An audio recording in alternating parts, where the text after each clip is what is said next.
Ce journal vous est offert par le FPI, Fonds des promotions de l'industrie, votre partenaire privilégié pour la réussite de vos projets.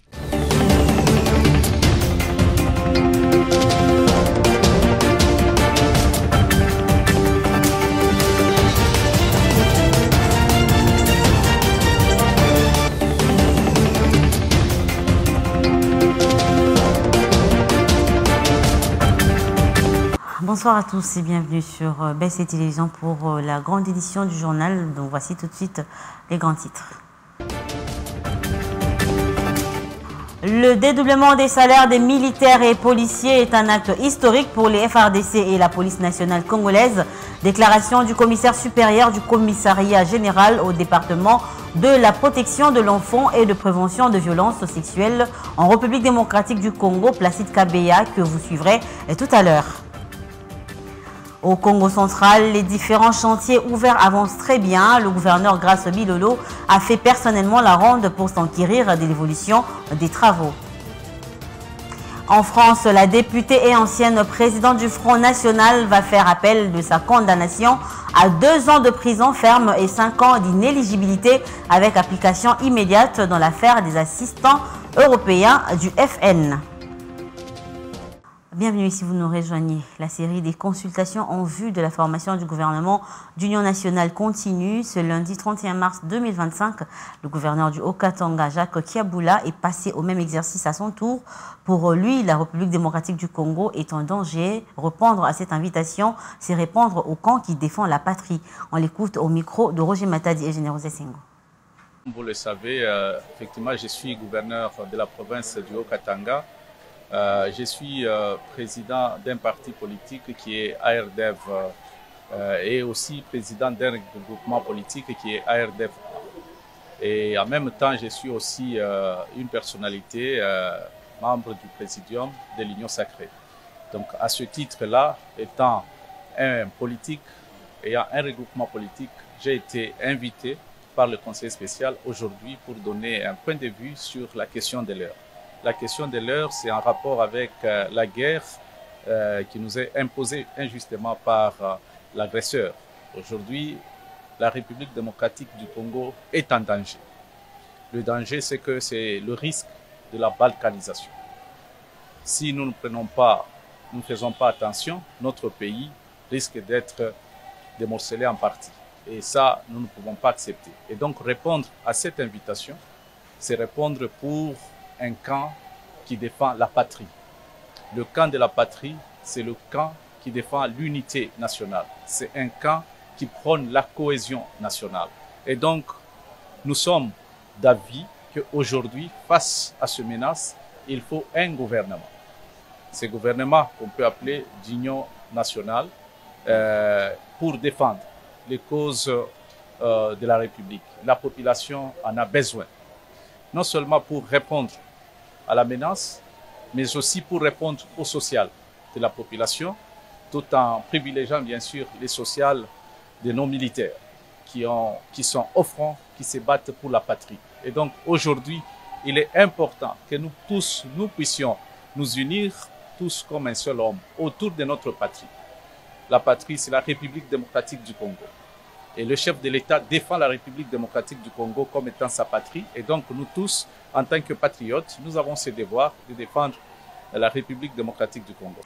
C'est depuis le vendredi dernier que le ministère des Finances avait annoncé le dédoublement des rémunérations des FARDC et de la PNC qui témoignent l'engagement du chef de l'État à améliorer les conditions de vie des éléments de nos vaillants soldats.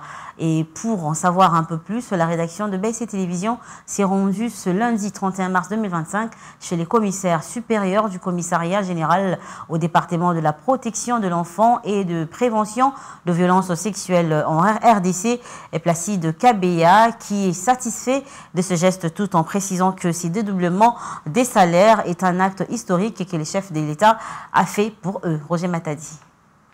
L'exécution de la décision prise par les gouvernements congolais sur la rémunération des éléments des forces armées de la République démocratique du Congo et de la police nationale congolaise qui a été doublée et entrée en vigueur depuis le vendredi dernier selon un communiqué du ministère des Finances. Cette décision qui intervient dans un contexte particulièrement tendu marqué par une guerre d'agression qui frappe le pays. Interrogés à ce sujet, les commissaires supérieurs du commissariat général au département de la protection de l'enfant et de prévention des violences sexuelles en République démocratique du Congo, Placide Kabeya, salue l'accomplissement des promesses du chef de l'État Félix Tshisekedi sur le plan financier et matériel. Le chef de l'État a dit que nous allons monter en puissance. Vous voyez, du côté de l'armée, il y a eu du matériel, il y a eu beaucoup de choses qui ont été faites. Nous avons atteint un certain niveau. On dit maintenant que nous sommes au 8e armée d'Afrique. Ce qui n'est pas certain, nous pouvons même être 5e, 6e, c'est possible. Mais pour ce qui est de la police, dernièrement, le ministre vient de donner beaucoup de véhicules. Ça veut dire qu'après les véhicules, ce sont les moyens logistiques, monter en puissance logistiquement, et maintenant nous sommes en train de monter en puissance financièrement.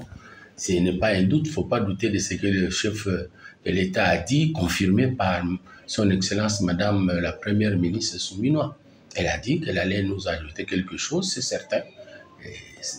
Presque tous les policiers sont dans la joie et remercient le chef de l'État pour ce geste ô combien réparateur. Il a également appelé les éléments de la PNC de prendre conscience en travaillant encore plus. Donc mériter, la moindre des choses pour nous, c'est de devenir encore beaucoup plus professionnel, beaucoup plus efficient en ce qui nous est donné comme instruction pour exécuter. En tout cas, il nous a mis la corde au cou, c'est une dette et nous avons l'obligation de rembourser par le travail. Nous sommes dans une mégapole de plus de 10 millions d'habitants. Si dans une mégapole comme celle-ci, on vous dit qu'il y a une semaine, 2 semaines, il n'y a pas eu assassinat, vous devez vous déclarer extrêmement content de votre police. Mais il y a des gens qui se braquent sur des petits faits anodins. Parce que la perfection n'étant pas de ce monde, il y a toujours quelque part une petite brebis galeuse que le commissaire général n'hésite pas à taper dessus. Mais nous faisons de notre mieux. Le commissaire général donne beaucoup d'instructions. À partir de lui, l'échelon continue et nous faisons beaucoup d'efforts. Ce doublement des salaires fait suite à une déclaration antérieure du président Félix Tshisekedi qui avait déjà annoncé une augmentation significative des salaires des militaires déployés au front, fixant leur solde mensuel à $500 contre $1000 auparavant. Vous savez certainement que le président de la République, Félix Tshisekedi, avait annoncé la constitution imminente d'un gouvernement de cohésion nationale. Cette déclaration a été faite lors d'une rencontre avec les membres de l'Union sacrée, la coalition au pouvoir. Sur ce, la rédaction de BC Télévision a tendu son micro à Nathan Tadi, secrétaire général adjoint du parti politique le Congrès des nationalistes révolutionnaires, CNR en sigle, qui a salué cette initiative et a demandé au président de la République d'être serein au niveau du casting pour faire la différence avec celui de Souminois. On l'écoute. Il est nécessaire que tout le parti puisse se mettre autour d'une table pour dégager un peu de pistes et de solutions pour la République démocratique du Congo. Parce que nous avons eu à passer vraiment un temps dans des guerres, dans le querelle, dans la corruption, dans le détournement, dans l'incompétence. Alors moi je trouve que cette annonce de du gouvernement de l'Union nationale doit être vraiment à caractère vraiment de la part de la compétitivité. La compétitivité doit vraiment être la base de cette critère. Moi j'aurais même à exhorter le chef de l'État de plus mettre un peu l'accent sur le casting des animateurs. Que ça ne soit pas seulement comme ça a été des années passées, juste un conglomérat de gens qui veulent découper des postes pour avoir de part de gâteau, mais que ce soit un casting là qui sera vraiment accentué sur la compétence, sur les efforts, sur le terrain, parce que nous avons beaucoup de défis à relever au sein de nos gouvernements. Nous avons vu le gouvernement souminois a montré beaucoup de limites, il a montré beaucoup d'insuffisances par rapport aux besoins de la République. Alors pour moi, je trouve que c'est vraiment impérativement important qu'on puisse reformuler encore les choses. Car on dit toujours que le système de jeu change en fonction de l'adversaire. Et puis, dans un meeting populaire tenu le week-end dernier au terrain Assosa à Kinshasa, Constant Mutamba, ministre congolais de la Justice, a affirmé que le président Félix Tshisekedi a échappé à plus de 100 tentatives de coup d'État depuis son accession au pouvoir en 2018. Selon lui, ces tentatives ont été menées par des groupes cherchant à déstabiliser le pays, mais le président Tshisekedi y fait face avec détermination. On l'écoute dans cet extrait choisi par votre rédaction. Bavota qui président Tshisekedi en 2023, décembre 2023 pour la mandat il y a 5 ans. Est-ce que c'est Assani 5 ans? Est-ce que c'est Assani Yango? Sikoyo pour Nanini, ba traître ya mboka, baza komi coalisé na Banguna. On a fait échapper Mokonzi n'a plus de 100 tentatives à coup d'État. Combien? 100 tentatives. Au Monakiete, dans le ministre de la Justice à Afrique, pour être chaque semaine, Nakangaka, Batrete, Awa, na Kinshasa, na Namboka.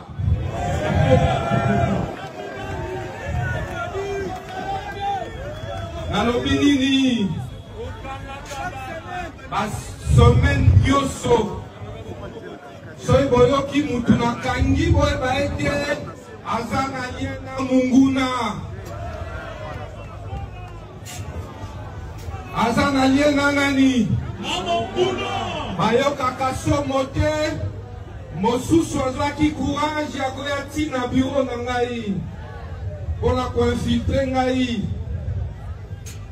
Neboyoka qui a 2 semaines, Nasara Kinini, Bango va éviter ministre de la Justice et Lelo, infiltré Bango. Nasara Nini, Soyebi Bamoufa na Bakonyoso. Je l'ai dit tantôt qu'au Congo central, le gouverneur Grace Bilolo a visité quelques chantiers en cours des travaux dans la ville de Matadi, entre autres celui de la construction de la nouvelle assemblée provinciale. Les travaux dans différents chantiers avancent bien et on peut dire que depuis son arrivée à la tête de la province, Congo central revêt progressivement sa plus belle robe. Reportage. Droit dans ses bottes, le gouverneur de province Grace Nkwanga Maswangi Bilolo a particulièrement marqué ce week-end 29 mars dans l'avant-midi par l'inspection des nouveaux chantiers déjà lancés à travers la ville de Matadi, chef-lieu de la province. Le chef de l'exécutif provincial commence par la route partant de PK0 rond-point Oebeka jusqu'au croisement de la route de l'Oreb École. Ici, la régie des eaux et la SNEL sont déjà à l'œuvre. Certains endroits on a déjà repéré la conduite, c'est ça qui se fait. Et puis va arriver l'étape de la pause. Pendant ces travaux là-bas, on pourrait connaître des perturbations. Il y a certains travaux déjà exécutés, tels que quelques poteaux délocalisés, et puis canalisation basse tension aussi. Ce qui nous reste, ce sont des poteaux de distribution moyenne tension avec les câbles associés. Plus d'1 kilomètre à réhabiliter cet axe routier est très capital pour résoudre l'épineux problème d'embouteillage. La joie était à son comble dans le chef de la population bénéficiaire.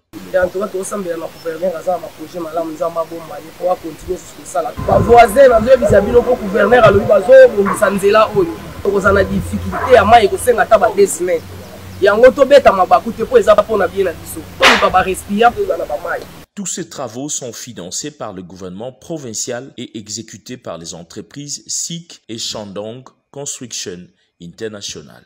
La longue inspection de travaux des différents chantiers du 29 mars du patron de la province s'est poursuivie sur la route Ango-Ango-Sep qui mènera au port MGT. Chemin faisant, Grace Bilolo, en compagnie de Jacques Condé, a constaté le stationnement illicite de gros engins qui détruisent la chaussée. Le périple du gouverneur va s'achever en Kalankala 4 maisons où plus d'une personne ont été agréablement surprises de constater la bonne évolution des travaux de la nouvelle assemblée provinciale.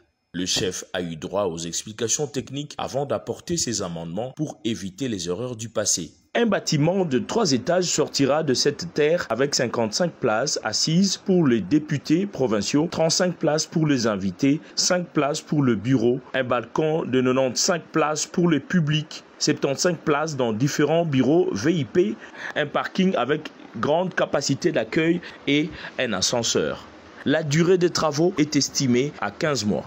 Il faut noter qu'outre la construction de l'Assemblée provinciale, une boucle va être construite pour relier l'entrée et la sortie vers le nouveau joyau. Par ailleurs, un parking imposant derrière le bâtiment de la nouvelle Assemblée sera également construit. Un ouf de soulagement pour les habitants du quartier qui y voient un développement de leur coin. D'une province à une autre, depuis le week-end, le prix du carburant à la pompe a été revu à la baisse à Bunia, chef-lieu de la province de l'Ituri. Cette partie du pays a connu cette situation après l'entrée des plus de 100 camions citernes censés transporter des produits pétroliers autrefois bloqués sur la route nationale numéro 27, causée par les affrontements entre la milice Codeco et l'armée ougandaise. Selon certains conducteurs des motos, le litre du carburant qui se vendait à 5 000 francs congolais les 3 derniers jours s'achète actuellement à 4 000, voire 3 500 francs congolais. Un d'entre eux confirme le fait, je cite, « J'ai acheté un litre de carburant à 4 000 francs. Nous demandons que les choses reviennent à la normale. Avant-hier, le prix du carburant était à la hausse. Le vendredi matin, j'ai acheté un litre à 3 400 francs, va-t-il déclarer. Il remercie ainsi le gouverneur de province pour son implication personnelle. Daniel Mugisa, président des pétroliers en province de l'Ituri, a rassuré sur l'arrivée, dans un bref délai, d'un autre lot des camions-citernes à part les 100 camions-citernes qui sont bien arrivés à Bunia et profite de l'occasion pour saluer l'intervention du gouverneur de l'Ituri, le lieutenant-général Luboyan Kachama Johnny, dans l'escorte des camions sur la route nationale numéro 27 pour débloquer ces camions dans les territoires de Mahagi. Durant 2 jours à Bunia, soit le mardi 24 et le mercredi 25 mars 2025, la hausse du prix de carburant a également impacté le coût de transport dans la ville ainsi que d'autres activités économiques. Une course de 1000 francs s'est négociée entre 1500 et 2000 francs congolais. Les conducteurs de transport en commun, tout comme les habitants de ce coin, souhaitent que cette situation reste stable pour le bien de tous. Et on va prendre un mot de santé dans cette édition. L'épidémie de choléra, on en parle encore dans ce journal. En moins de 3 mois, soit depuis le mois de janvier 2025, déjà 1000 cas ont été enregistrés dans la province du Sud Kivu. Regardez.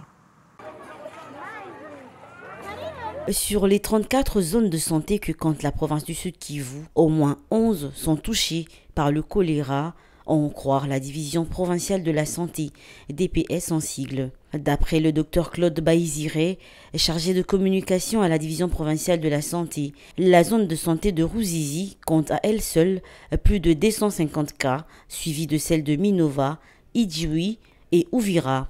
Il s'est adressé à la presse pour révéler que les cas des décès ont aussi été signalés car les malades ont mis du temps avant de rejoindre les structures médicales. Ainsi, il martèle sur le respect des mesures d'hygiène pour réussir à se protéger contre cette maladie des mains sales. Il faut noter que le choléra n'est pas la seule épidémie qui secoue la province du Sud Kivu.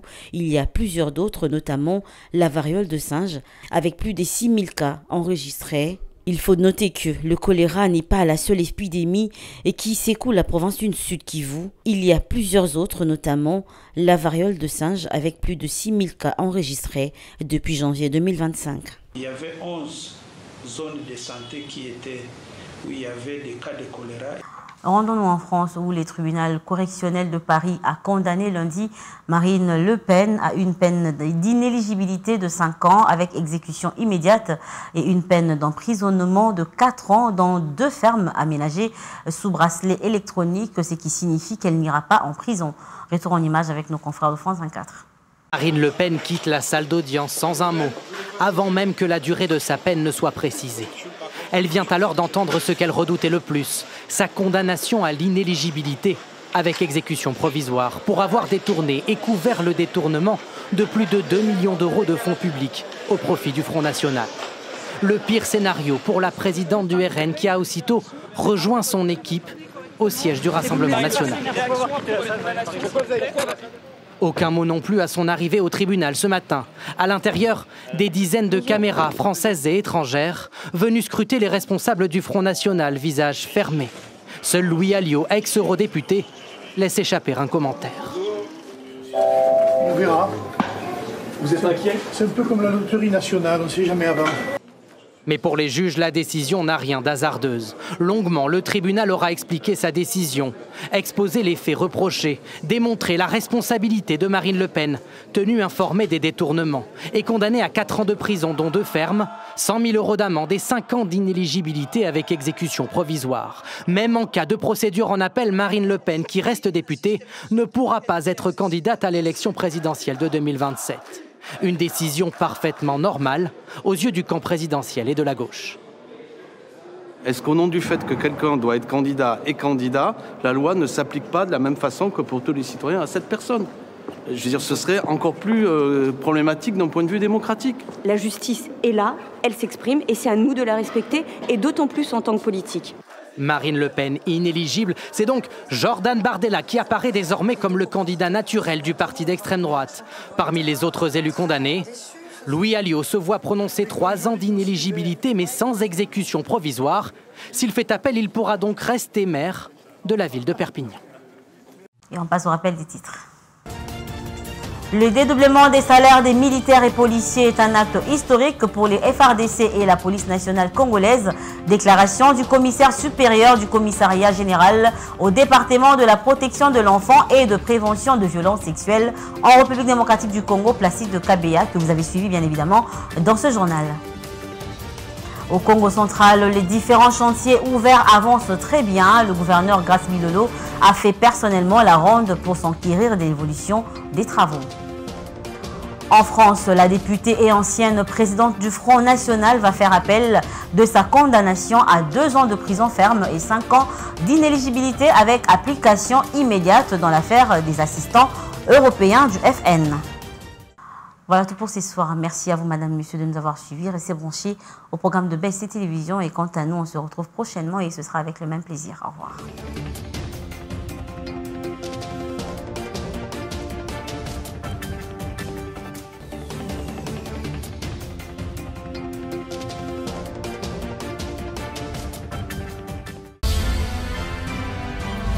Ce journal vous a été offert par le FPI. Fonds des promotions de l'industrie.